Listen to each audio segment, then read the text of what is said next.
right, let's do this. Welcome, ladies and gentlemen, back to another edition of the Uper Farmer Cigar Garage Talks. I'm going to fix my little candle here.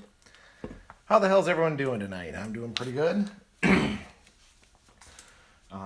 Sitting here, smoking a, let's see if I can get this in view. Come on, there it is. Wild Hunter. It's an Oscar cigar from the Oscar Company. And it is the Natural. More of a Connecticut, lighter cigar. I had a hell of a time getting it to light. And that's probably my fault.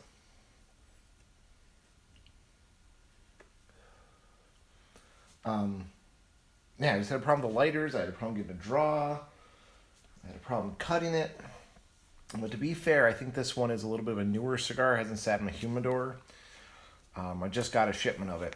So it's part of a sample pack. So maybe it's a little drier even than I gave it credit for. Tonight, we're trying the Ale Smith's Speedway Stout. I have had this one before. I think I've actually had it here in one of the videos before. So not exactly a new beer, but sounded good. Sounded something worth trying, even if I've, and like I said, I know I've had this one before. I believe I've even shot a video before, but that's all right. If I remember correctly, it was a pretty decent stout. It's good and dark, with actually a pretty good head on there. So we'll see if that stays or not.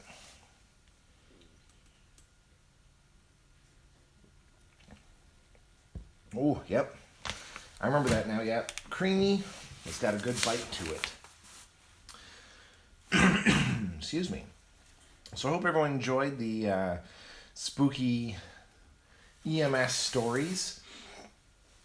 As I kind of alluded to, I'm going to be starting, since November is traditionally the start of deer season, November 15th here in Michigan. I decided why don't we make this one the deer camp themed. So why not? Let's talk about deer camp. Now again, I'm recording this actually in October. Which is nice. It's nice to have a little bit of a stockpile of videos. But I am definitely looking forward to deer season. I'm hoping it comes up here real quick. I can't wait to get out in the woods in a non-EMS capacity. So the first story tonight, get paged out, and we knew this one was a deer camp early. I think it was the 14th, the day before opening day, for a gentleman passing out, not feeling well. So we go hauling off. It's not uncommon for us to have to be met by snowmobilers to snowmobile out to some of these deer camps. That's usually more towards the second week of deer camp. Some years during the first, it's lots of snow. This year it wasn't, but man, was it a narrow two-track. We followed a four-wheeler from the road, if you could call it that, a dirt road, down this two-track truck trail, scraping the sides of the ambulance with every tree, every pine. They even sent a couple guys out to widen the path a little bit for our ambulance with chainsaws. So we get there, and there's a guy passed out, as promised. I get down to do a quick little assessment. I'm doing the rapid fire where I'm asking them a bunch of questions while doing my assessment, trying to zero in what's going on. And my partner is collecting some personal information. He's checking through personal belongings, seeing is this what type of meds was he on and whatnot. Pretty quickly I deduce that this is probably a low blood sugar type event. We were able to give him, he was started to wake up a little bit, so we were able to give him some oral glucose, a little sugar in his mouth that he could still swallow and protect his own airway. Took a tongue depressor, rubbed it on his cheek.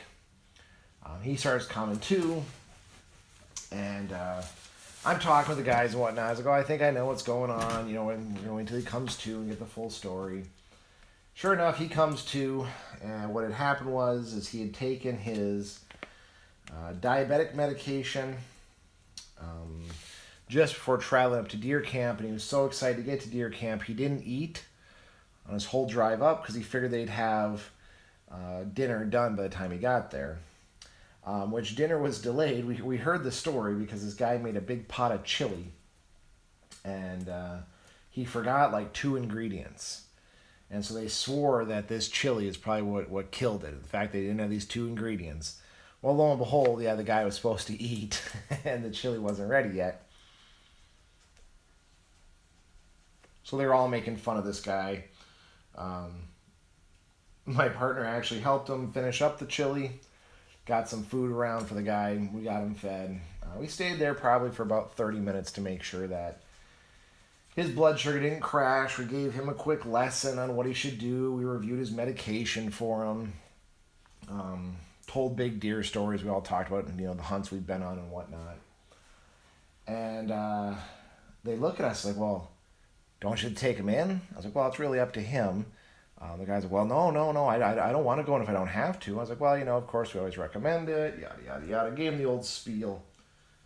Because we're not allowed to medically give our opinion, but the guy was going to be fine as long as he got something to eat and was a little more careful with his meds during the hunt. So they were just excited. They thought this was going to be the end of their trip. And then lo and behold, they're able to continue their hunt with their good buddy, who I think actually owned the camp maybe, so that's why they're kind of nervous about him leaving. So suddenly they're all like, well, we've got to repay you. We got to repay you somehow. And we both, it's not uncommon. It happens every now and then. People say they want to thank you or repay you or, do something to, for you. Very typical response. No. We don't need anything. It's just our pleasure. It's our duty. Yada, yada, yada. They're like, well, at least stop and have a sauna, right? Go in. We fired up the sauna. We got some. If you can't go true Finlander, we got some spare swimsuits laying around here. You guys, you earned a sauna. Like, this was a good. You guys did great. I'm very impressed. One of them was a doctor actually. He's like, I'm very impressed with how you guys did. No, we don't have time for a sauna. So we're getting ready to leave. We're packing up, and 2 of the guys blocked the door. And they said, I don't think you understand. You're going to stay and let us thank you somehow. And there's no way out of this. These guys had a couple in them. They were very adamant. Plus, they had a lot of firearms. So I'm trying to rack my brain. I'm like, okay. Guys, like, we don't have a lot of time. He's like, well, I know it goes down quick, and they broke out 2 beers. And they cracked 2 beers, handed them to me and my partner. And these guys were getting on that edge. You could kind of see that they're on the edge of, shall we say, getting really upset that we weren't enjoying their hospitality, if you will. So my partner was about to just let him, no, we can't do that, can't do that. And I looked at him and said, just do it, dude. There's no way we're getting out of here, in one piece if we don't partake of their hospitality. So me and my partner had a beer. We then drove out to the end of the road, got back on the 2-track, got back on the dirt road. My partner's freaking out. He's like, the best thing we can do is we'll just keep this quiet, right? No one needs to know. No one needs to know we had a beer on the job. So he's all trying to figure out some cover story if they smell alcohol on us, and how maybe we should take our time driving back. I said, listen, you're going about this all wrong. So we get to the main road, paved road. I had cell phone service. I got on the phone and called my boss. Explained to him what happened. Told him, we were out at a hunting camp. Fixed the guy. Signed off. But they were getting agitated that we would not have a beer with them. So I felt it was in our best safety and best interest to have a beer. I said, we both consumed 1 beer. Please send a unit to pick us up. I said, I'll take whatever punishment you deem necessary. As the medic, it was my call. And the boss at first was angry. But then it kind of clicked on him that there was no good solution. Where it didn't involve us maybe actually being manhandled or the scene escalating more. The best de-escalation we could have done was to have the beer. So he understood. He called the medical control. We were both put on mandatory rest. The doc gave us a magic number based on the beer we drank, our weight, our physique, all that stuff. He did an equation. He said after about 2 hours after we drank something on godly, like a half a gallon of water, which was ridiculous. It was a light beer, for God's sakes. We could be cleared to go back to duty. No calls went out during that time. We, of course, got a lecture from some of the higher-ups above the manager, gave us a little lecture about our decision, but they agreed that it probably was the most appropriate decision, next to we probably should have called the police. And I took my tongue lashing with great stride. But again, I had to de-escalate it, and then calling the cops in would not have worked in my opinion, but again, Monday morning quarterback, and everyone's got a better solution than one I use. So that is the one and only time I drank alcohol while on duty. And again, it was to de-escalate a situation, and I was above board on it. I told my boss right away. I reported it. I let them know.